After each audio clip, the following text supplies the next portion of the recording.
Bonjour et bienvenue sur ma chaîne Tennis Mercato pour les nouveaux.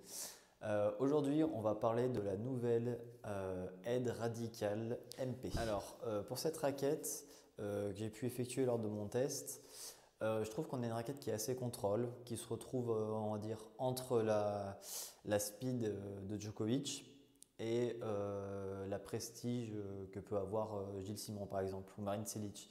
Donc c'est une raquette qui est entre les deux en termes de sensations. On a une raquette qui est assez contrôle mais qui fournit quand même de la puissance. C'est une raquette qui est donc assez polyvalente. Au niveau des sensations, je trouve lors de mon test, j'ai eu une raquette qui prenait beaucoup les effets. Mais en revanche, à l'impact, j'ai trouvé qu'il y avait très peu de sensations. On ne sent pas vraiment la balle, c'est vraiment très feutré. On a une raquette qui est très feutrée à la frappe. En revanche, ça fait un très bon bruit pour ceux qui aiment ça. Ça fait vraiment un beau bruit de frappe.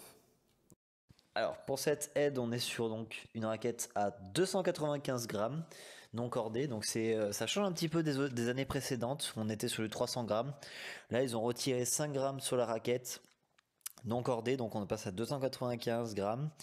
312 si on a le cordage dessus.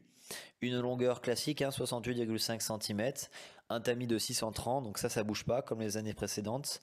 Et un équilibre à 32 cm. Donc là, on est vraiment non cordé, je précise. 32 cm non cordé. On est sur un équilibre classique, donc pas dans la tête, pas dans le manche. Équilibre neutre avec un swing weight, donc la maniabilité de la raquette de 323. Donc c'est une raquette quand on est au-dessus de 320, ça commence à être des raquettes qui sont beaucoup moins maniables et dures à jouer. Et quand on est en dessous, c'est des raquettes qui sont beaucoup plus maniables, que ce soit à la volée ou au fond du court, ça devient intéressant. Là, faut quand même avoir un bon toucher si on veut pouvoir utiliser cette raquette. On est sur une rigidité aussi de 65, ce qui est assez faible hein, quand même, donc au niveau du bras, ça devrait aller. Et sur un montant classique de 16 montants et 19 travers, donc pour le plan de cordage. Alors cette raquette, c'est une raquette que je conseillerais plutôt pour... franchement, tout type de joueur peut jouer avec ce type de raquette. C'est une raquette qui est vraiment très polyvalente, comme j'ai pu le dire avant. Tout le monde peut réussir à jouer, que ce soit quelqu'un qui soit en quatrième série ou en troisième série, il n'y a aucun problème.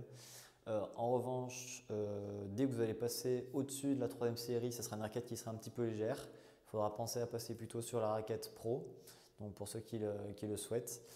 Euh, donc voilà, c'est vraiment une raquette qu'on peut utiliser, que tout le monde peut utiliser. C'est donc la fin de cette vidéo de test pour cette raquette.